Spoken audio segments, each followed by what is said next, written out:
Hello and welcome into the KE Report. I'm your host, Shad Markwitz, and we're getting an update today from West Red Lake Gold Mines, traded on the TSX.V under the ticker WRLG, and on the OTCQB under the ticker WRLGF. And we're joined today with the Vice President of Communications, Gwen Preston. And Gwen, always great to get you back on the show just to get an update on West Red Lake Gold Mines. Now, you put out some interesting news flow in just the last couple of weeks. And in particular, I want to hone in on big news, a key milestone for the company that you have closed the public offering of $29 million. This is something where you raised 41 million units and you were able to combine that with some debt. And this is for funding the move back into production at the Madsen Mine in Red Lake. So a huge step for the company to show that you have the capital stack needed to move it into production. I'm sure there's some people that have some questions about this, and we'll dig into it. But why don't you just take us through a high-level overview of this transaction, some of the details, things you think investors will want to know? Absolutely. Yeah. Thanks for asking. Because this is a huge event for the company. I mean, I was on a marketing trip in the middle of October, and a common question and a good question from investors is like, what's the critical path? This is very mine restarts are complicated. What's the critical path item?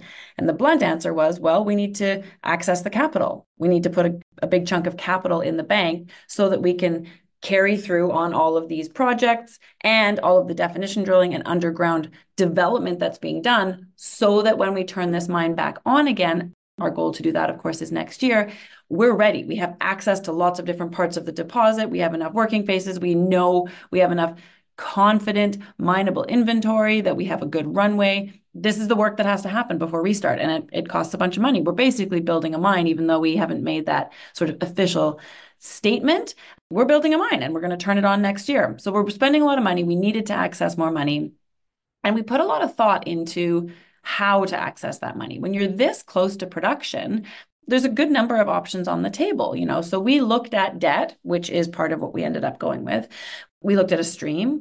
We looked at sort of a gold prepay structure. We looked at convertible securities, and we looked at equity. These were all considerations, and we advanced all of them with counterparties like a long way. What I'll say is that we ended up going with equity and debt. And the debt is a US 35 million debt facility with Nebari that's been announced. It's non-binding. We're still working through so much legal and due diligence to get these things across the line. So we're still working through to get that one to the close. But together, the equity and the debt package accesses $68 million Canadian. That's the amount of money that we, based on our detailed internal mine restart budget, that's the amount that we need to get this mine to commercial production. Now, I think there's a whole bunch of things that I can say on why we think that's enough money to get us there. But first, let me just say why we decided on equity and debt. And it's because we have access to debt. That's good. We don't want to issue too much equity because we've raised a lot of money in the last year and a half of owning this asset. So we didn't want to do too much dilution, but we decided to do a portion of it with equity because what's the investment thesis here? The investment thesis is that we're putting a gold mine into production next year. We're going to go from 0 ounces of production and spending a lot of money, which is where we are right now, to being a new gold producer in what is clearly a very nice gold market. In good gold markets, where do investors get the best leverage? They get the best leverage from rising production. And so from 0 to a number, which is where we're going, that is a really good vehicle for leverage to gold. But generalists are going to get into that vehicle if the gold production is nicely profitable.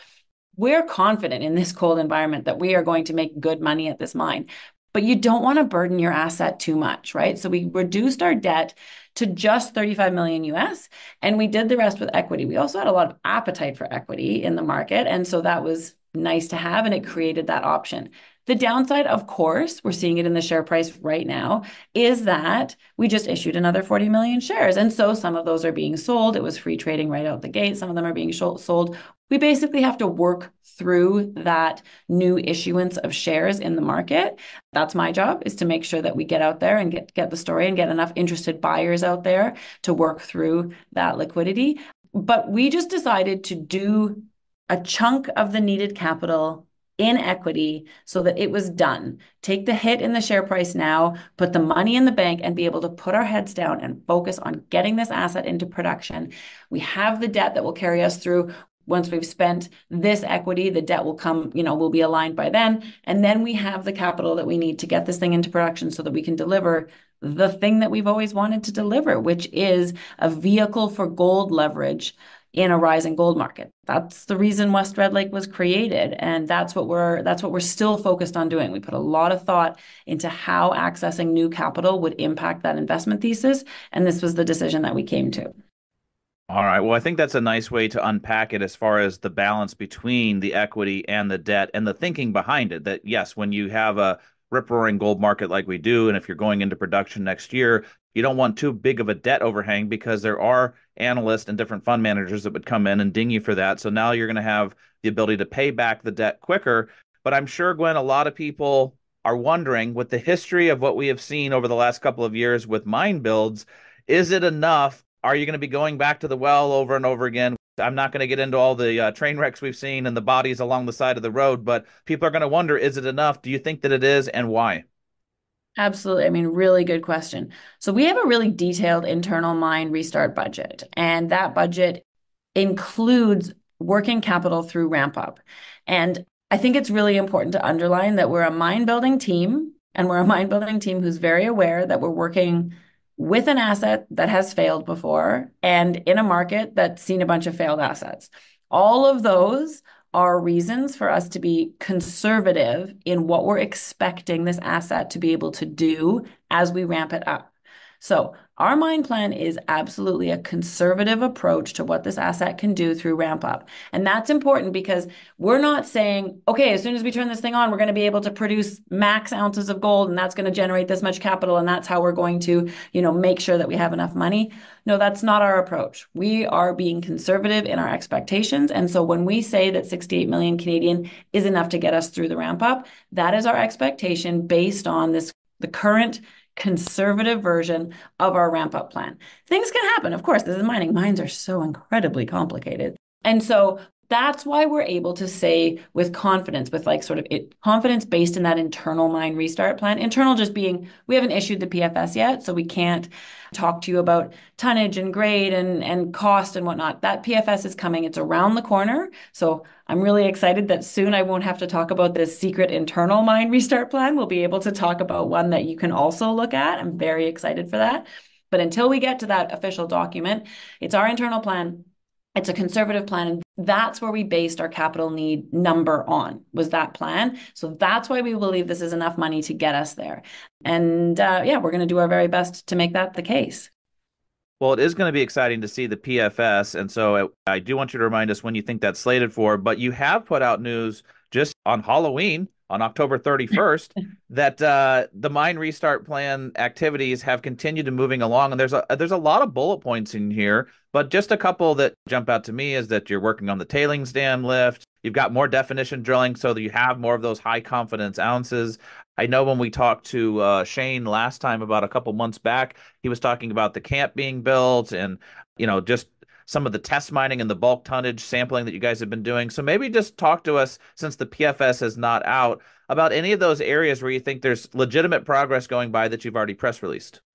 Absolutely. So to the first point there, we do expect to issue the pre-feasibility study in about a month. And we're back and forthing with the consultants a lot. We're getting close to the line on that, which is exciting. In that Halloween news release that we put out, we did talk about the PFS. And what we talked about there was why we are confident that this pre-feasibility study will be a sufficient, comprehensive study upon which to restart this mine. And suffice it to say, we're not going to issue a feasibility study. We are going into production based on this pre-feasibility study. And the reason that even though it has the word pre in it, we have confidence that it's a sufficient study is because it departs from a lot of pre-feasibility studies in a few really important ways. One of them is that we have real costs. Pre-feasibility studies usually have to rely on cost estimates, how much they think it's going to cost to work underground, how much they think it's going to cost to run the mill, how much they think it's going to cost to build the asset. The asset is built, the mill ran 2 years ago, and we've been underground operating for the last year. So real costs, that reduces the risk of error in the pre-feasibility substantially. We also, final engineering, I mean, like I say, pre-feasibility studies usually include a good number of unanswered questions about exactly how things are going to be built. Our mine is built. So there are no outstanding engineering questions really, other than how we will rehabilitate the shaft in probably year 4 or 5. But that's sort of the only outstanding engineering question. And then also, pre-feasibility studies almost always predate intensive definition drilling. So usually when a PFS comes out, there is not a detailed mine plan that has stope-defined targeted mining areas.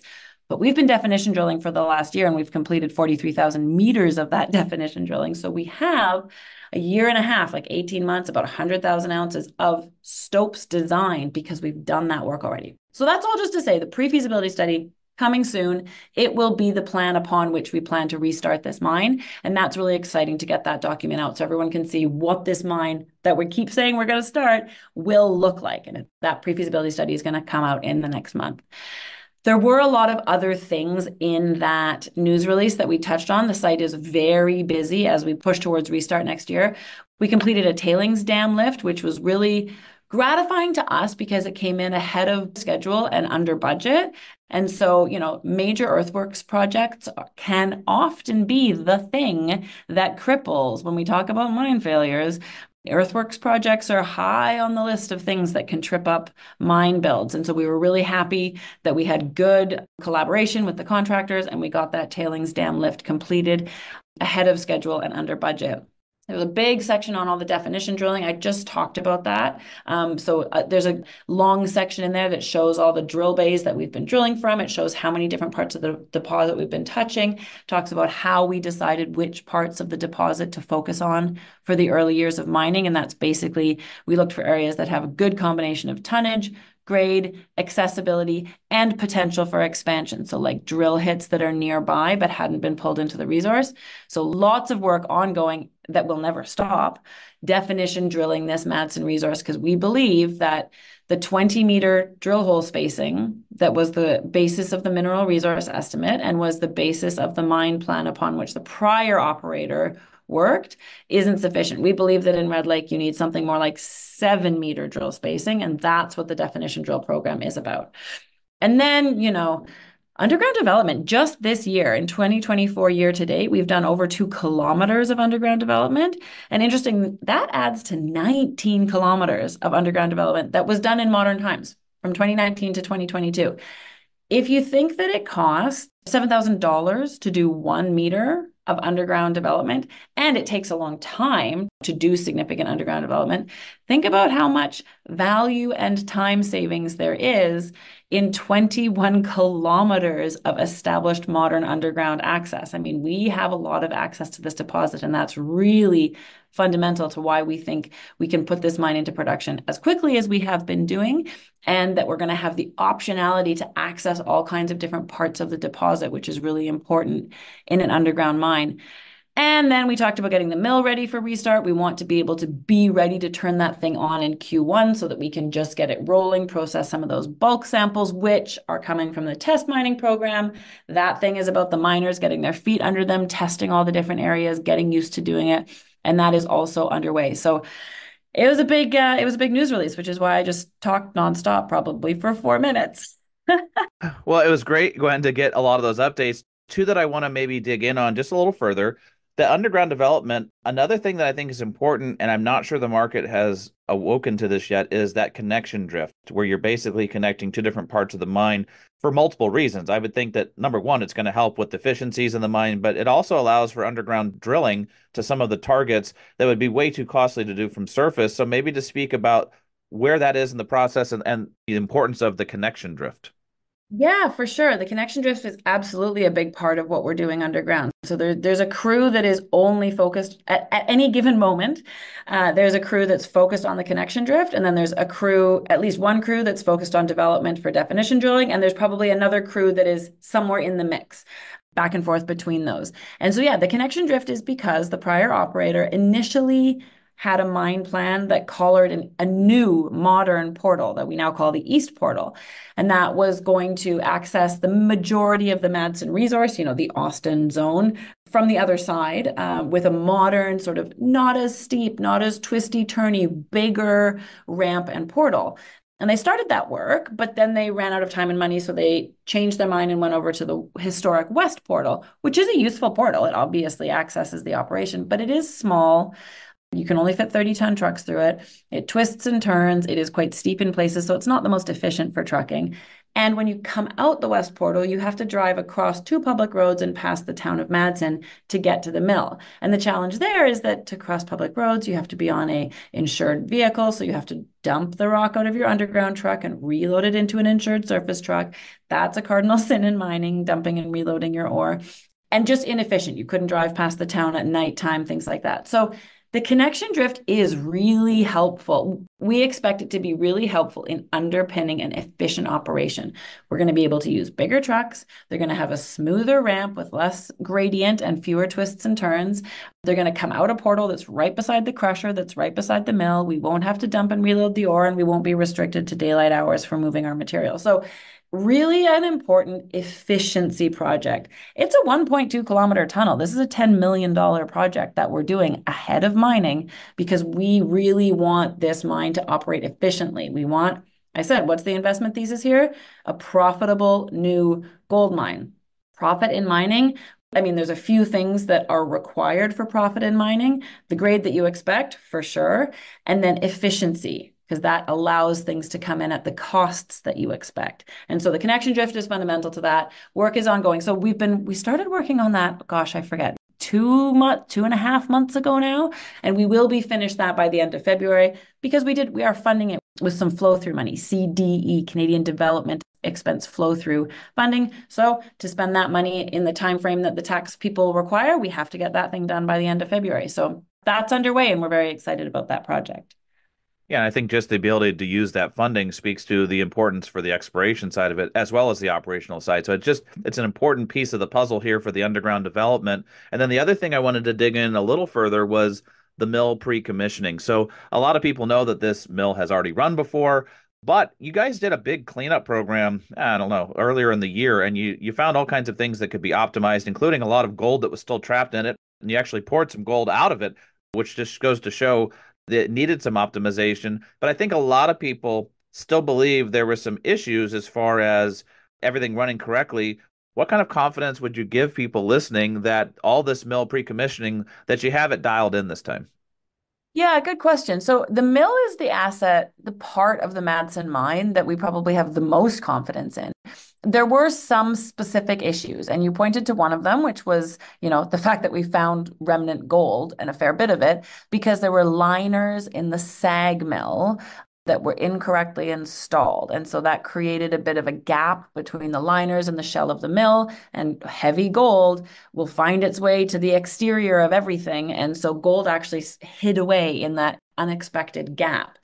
And so if you read that news release that we put out yesterday, there's a comment from Dave Towell, who's our mill manager, that re-drilling the bolt pattern for the SAG mill, if you want to get technical, here we go. That's the critical path item for the mill restart. And that is specifically to address that thing that we just discussed. So we're making sure that we put in the right liners and that they're installed accurately and there isn't that gap. So that was one issue of the mill. There was also an issue where the weightometer, so the thing just weighing the ore as it came into the mill, was miscalibrated. So that really disabled the ability to know how well the mill was operating when it was until they just realized that error.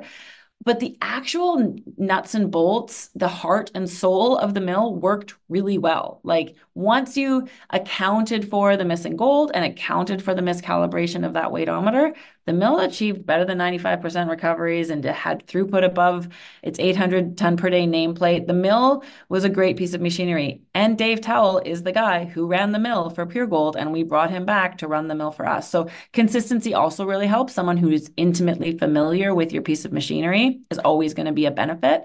So we're really confident in the mill. We do not see the mill. The mill is not something that keeps me awake at night. Well, and you bring up another interesting point there just in the personnel. There's a lot of staff that have come back and they actually shared ideas that would make things better for this round. And I think to your team's credit, you listened and said, okay, well, let's work on all these different things. So different areas of the mined access, where some of the action was at the very end of Pure Gold's journey, some of the things operationally that could be done better. So maybe to speak to the benefit of having a lot of staff that are so familiar with this asset. Oh, I mean, I can't say enough about the benefit of having those people guiding us at the Madsen mine. I mean, Jill Christman, who is our senior geologist at the mine site, is a very good example of that. So she was a geologist under Pure Gold, and she experienced that approach to resource definition, mine engineering, and mining. And I like to point out that in the latter 5 or 6 months of Pure Gold, they realized after they'd been in operation in commercial production for about 6 months, they really realized that there was things that were not working. And so they brought in some very good sort of general managers into the operation who implemented different new approaches to how to definition drill, stope engineer, and mine. And in the last few months, Pure Gold was producing 6,000 ounces of gold a month, which was what they had targeted. Unfortunately, it was just too little, too late. They couldn't keep up with that because they hadn't done enough work ahead because it was all happening in real time. But Jill learned all of that. And when Shane loves to tell people that when they showed up at the Madsen mine and, met Jill, and Shane's first question was like, oh, obviously, tell me about what you experienced and what you think needs to happen. Jill literally just pulled out a whole bunch of documents and information. And she's like, this is what needs to happen. And she was and remains so excited about the fact that she is now being empowered to implement all of the things that she knew needed to happen, but it couldn't happen in the last iteration for a variety of reasons, couldn't happen last time around.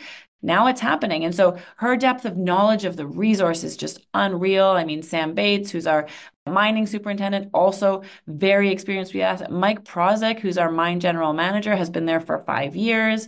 These guys know this thing inside and out, and it's fundamental to how we're able to do this efficiently and with confidence. Well, I think it's a huge benefit to have all of that bench strength and knowledge there and familiarity with the resource, what could be done better, and that everybody listened to that the whole team has worked together on a better plan. But let's wrap up with this, Gwen. I get pushback all the time when we talk to other newsletter writers, investors, and people about West Red Lake gold mines because nobody believes, not nobody, but a lot of people still are skeptical, let's say, that this is going to work because of some of the challenges that both Claude and Pure Gold had, prior operators. But we've laid out here so many different things, having the connection drift, having all of those efficiencies worked out in the mill, having a team that understands how things could be done better. We've talked about accessing different parts of the deposit to, have a blend of different sources of ore that should have a better grade profile and you have higher confidence ounces. There's so much the team has done, but I guess just as we wrap up, what would you say to people that are still skeptical that think, hey, I'll believe it when I see it. It is a show me story. How does that tie into the upcoming PFS? That's a good question. So I think the best answer there is that you will see in the upcoming PFS a conservative and robust. I hate to use the word robust because regulators seem to get worked up when you use the word robust, but it's a conservative and robust approach to this asset. And also, call us and have a conversation. I mean, I am more than happy to talk about how the first 2 years of mining at Madsen, there's a lot of remnant mining. So that means mining in and around old stopes. Remnant mining is harder than mining in fresh rock. That knowledge is why we've put a lot of energy and attention into delineating fresh rock areas like the North Austin zone, which is an entirely untouched area, so that even in those first 2 years, we have good access to fresh rock areas to mix with the remnant mining areas. But that's the understanding that the initial part of mining at Madsen is going to have its challenges. That's why we're being conservative in our PFS. And once we can get through a bit of the hump there and get into even more fresh rock areas, get deeper, I mean, I really believe that this team, the bench strength at the asset, having known it, the amount of pre-work that we have done, like having 100,000 ounces of stope-defined mineable inventory, like 6 months before you plan to start mining, that is unusual. This is our conservatism and our need for confidence. This is how it shows. And so I know that there's investors out there who aren't going to believe until it happens. And I get it. Pure Gold was a big failure and it hurt a lot of people. And so I absolutely understand that. But if you want to, if you're at all interested in talking about what we're doing differently and why we think it's going to matter, Shane and I are always happy to have those conversations because it's the heart and soul of what we're doing. I mean, when I give presentations, I literally talk about like embracing the elephant in the room and then killing it one bite at a time, right? Because there is a big elephant. This mine failed literally exactly 2 years ago. I mean, I guess it's November 1st now. So it was October of 2022 that this mine failed under the prior operator. I know that that elephant is very present. I get it. I talk about it every day, and I'm always happy to talk to anybody who's at all interested in that conversation. Well, there you go, folks. If you have questions, definitely reach out to the team at West Red Lake Gold Mines. Reach out to Gwen, reach out to Shane, and they will get those questions answered. And for people listening in that want to follow along with the news when that PFS comes out, definitely click on the link below this interview. It takes you straight over to their website, right to the news section, so you can follow along with the details in that PFS. I'm sure we'll get you guys back on to unpack it when the document does come out. But Gwen, thanks for spending some time with us here at the KE Report, breaking down all these different aspects of the mine restart plan and the recent financing, and looking forward to our next conversation. I look forward to it as well. Thank you so much for the chat. It was fun.